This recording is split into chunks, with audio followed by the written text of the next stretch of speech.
সুন্দর দেখতে হয়েছে। তো 2 ঘন্টা রাখলে ভালো হতো, আমি 1 ঘন্টার পরেই আপনাদেরকে দেখাচ্ছি। দেখুন মিষ্টিগুলো কত বড় হয়ে গেছে। আরও যদি 1 ঘন্টা থাকতো আরও ভালো হতো, আরও বেশি করে রস ঢুকতো ভেতরে। এবার আপনাদেরকে দেখাচ্ছি, দেখুন মিষ্টিগুলো কতটা নরম হয়েছে। দেখুন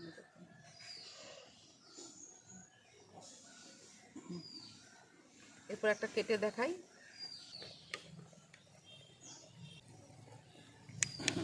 এই দেখুন ভেতরটা দেখুন কতটা রসালো হয়েছে। দেখুন দেখছেন ভেতরটা কতটা রসালো হয়েছে ভেতরটাতে। নমস্কার বন্ধুরা, জঙ্গলমহল ভিলেজ ফুডে আপনাদের সকলকে স্বাগত। বড়দের প্রণাম এবং ছোটদের ভালোবাসা জানাই। আশা করি সবাই ভালো আছেন। আজকে আমি আবার একটা মিষ্টি রেসিপি নিয়ে আপনাদের সামনে হাজির হয়েছি। তো আমি দেখুন এখানে নিয়ে নিচ্ছি 1 প্যাকেট মারি বিস্কুট। এই 10 টাকার একটা মারি বিস্কুট দিয়ে আমি গোলাপজাম রেসিপিটি আপনাদের সঙ্গে শেয়ার করব। তা আপনারা প্লিজ প্রথম থেকে শেষ পর্যন্ত ভিডিওটা দেখুন। অনেক সময় এমন হয় যে বাচ্চারা বায়না করলো মিষ্টি খাওয়ার জন্য, সেই সময় হয়তো বাড়িতে যদি এরকম মারি বিস্কুট থাকে চট জলদি কিন্তু বানিয়ে নেওয়া যায়। আর একদম পারফেক্ট দোকানের মতোই কিন্তু এই গোলাপজাম মিষ্টিগুলো হয়। তো চলুন প্রথমে আমি এই বিস্কুটের প্যাকেটটা থেকে বিস্কুটগুলোকে বার করে নিই।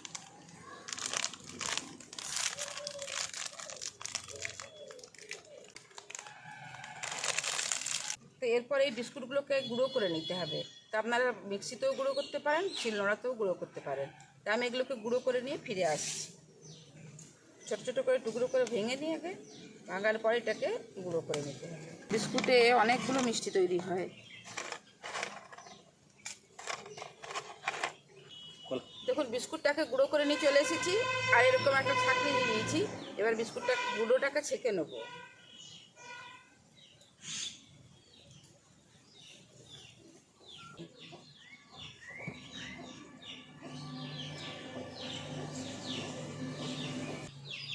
এই দেখুন এই দানা দানাগুলো আছে, এগুলোকে ফেলে দেবো। আর এরপর নিয়ে নিয়েছি এরকম আমুল গুঁড়ো দুধের 2টো প্যাকেট। এই প্যাকেটগুলোকে আমি কেটে আর এর মধ্যে দিয়ে দেবো। এই আমুল দুধের প্যাকেট দিলে কি হয়, মিষ্টিগুলোর স্বাদটাও ভালো হয় আর মিষ্টির পরিমাণটাও অনেকটা বাড়ে না। দেখুন এর মধ্যে দিয়ে দিচ্ছি এরকম 1 চুটকি খাবার সোডা। এবার শুকনো উপকরণগুলো আমি খুব ভালো করে মিশিয়ে নিচ্ছি আগে।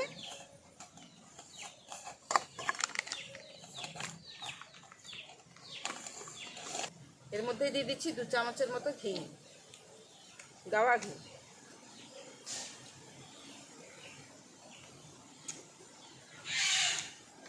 দেখুন এখানে নিয়ে নিয়েছি দুধ, গরুর দুধ। এটাকে আমি আগের থেকে ফুটিয়ে জাল করে রেখেছি, তারপর ঠান্ডা করে নিয়ে এসেছি। এরপর এই দুধ অল্প অল্প দুধ দিয়ে ডোটাকে আমি মেখে নেব।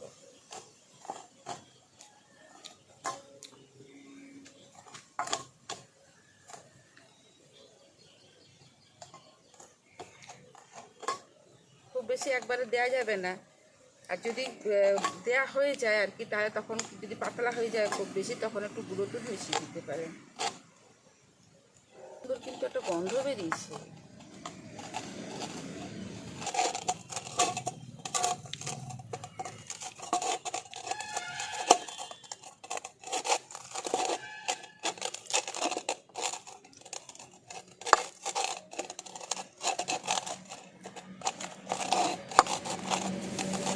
রান্না দিদি ভালো। এই দেখুন ডোটা কি সুন্দর আমাদের মাখা হয়ে গেছে। এরপর এটাকে আমি রেখে দিচ্ছি, মিনিট 10-এর জন্য রেস্টে রেখে দিচ্ছি।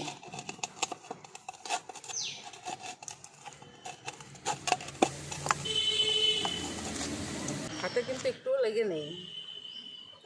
দেখুন এই ডোটাকে রেডি করে নিয়েছি। ডোটা রেডি করে নিয়ে আমি এটাকে চাপাতে দিচ্ছি।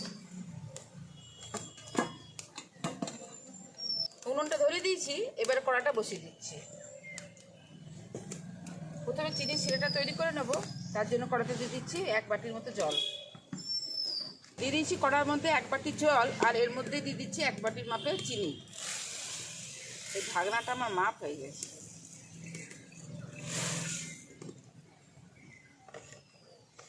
চিনিটা পুরো জলের সঙ্গে মেল্ট হয়ে গেছে। আর এরপর আমি 2টো ছোটো এলাচকে ফাটিয়ে রেখেছি, 2টো ছোটো এলাচ আমি এর মধ্যে দিয়ে দিচ্ছি।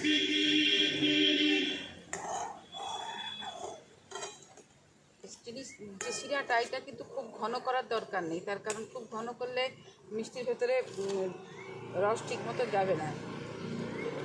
খানিকক্ষণ ফুটিয়ে নিয়েছি, আর খুব বেশি একটা দুটার এসব কিছুই করার দরকার নেই। এইভাবে হাত দিয়ে একটুখানি খালি দেখে নেবেন যে চ্যাটচ্যাটে হয়েছে কিনা, আর খুব মোটা রসের দরকার নেই। এরপর আমি এটাকে নামিয়ে নিচ্ছি।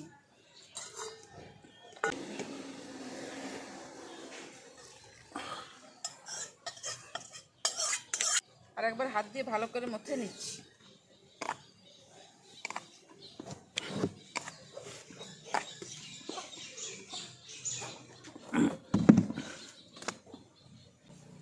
ছোটো ছোটো করে নিয়ে আমি গোল গোল করে শেপ নিচ্ছি।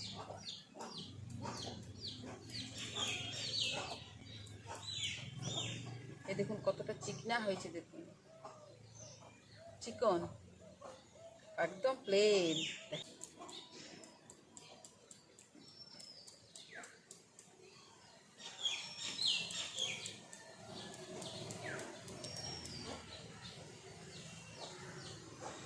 দেখুন সমস্ত মিষ্টিগুলো তৈরি করা হয়ে গেছে, আর এরকম গোল গোল করে তৈরি করে নিয়েছি। আর দেখুন মিষ্টিগুলোর গাগুলো কত চিকন হয়েছে, একদম প্লেন। কীরকম হয়েছে দেখতে, একদম প্লেন। দেখুন গাগুলো। এদিকে কড়াতে আমি তেলটাও বসিয়ে দিয়েছি, আর তেলটা খুব গরম করব না। এরপর আমি দিয়ে দিচ্ছি মিষ্টিগুলো।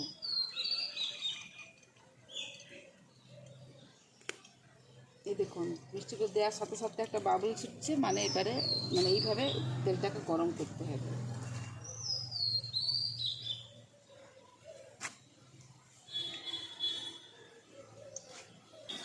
এবার কিন্তু এটা হাত দিয়ে নাড়া চলবে না, এবারে এইভাবে কড়াটাকে এই মিষ্টিগুলোকে নাড়িয়ে দিতে হবে এইরকমভাবে।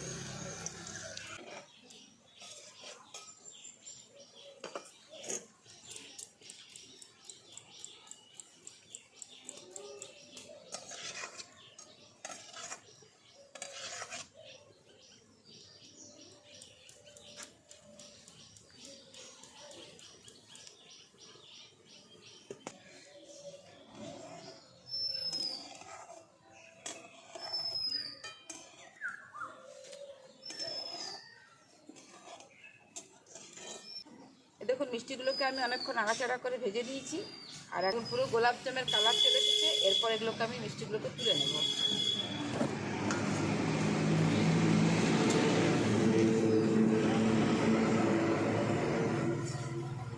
তুলে নিয়ে আমি একদম রসের মধ্যে দিয়ে দেবো। দেখুন কি সুন্দর দেখতে হয়েছে।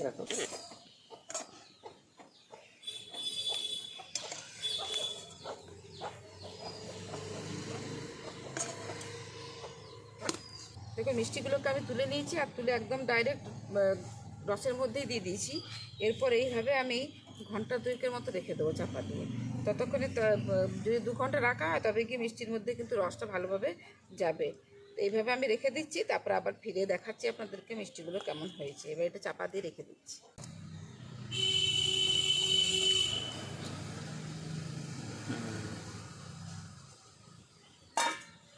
দেখুন তৈরি হয়ে গেল মারি বিস্কুটের গোলাপজাম মিষ্টি। দেখুন দেখতে কীরকম হয়েছে, একদম দোকানের মতোই। এবার আপনাদেরকে দেখুন কত সুন্দর দেখতে হয়েছে। তো 2 ঘন্টা রাখলে ভালো হতো, আমি 1 ঘন্টার পরেই আপনাদেরকে দেখাচ্ছি। দেখুন মিষ্টিগুলো কত বড় হয়ে গেছে। আরও যদি 1 ঘন্টা থাকতো আরও ভালো হতো, আরও বেশি করে রস ঢুকতো ভেতরে। এবার আপনাদেরকে দেখাচ্ছি। দেখুন মিষ্টিগুলো কতটা নরম হয়েছে। দেখুন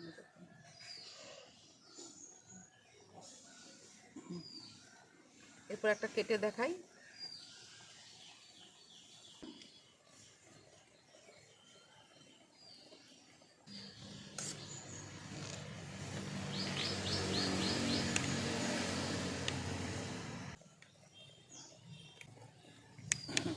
এই দেখুন ভেতরটা দেখুন কতটা রসালো হয়েছে। দেখুন দেখছেন ভেতরটা কতটা রসালো হয়েছে ভেতরটাতে।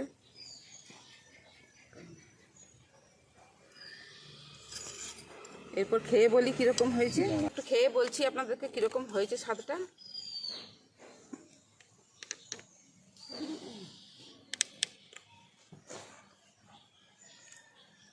সুপার, দারুণ।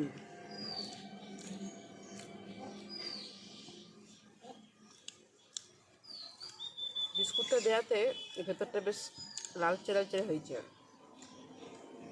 দারুণ খেতে হয়েছে, দারুণ। কেন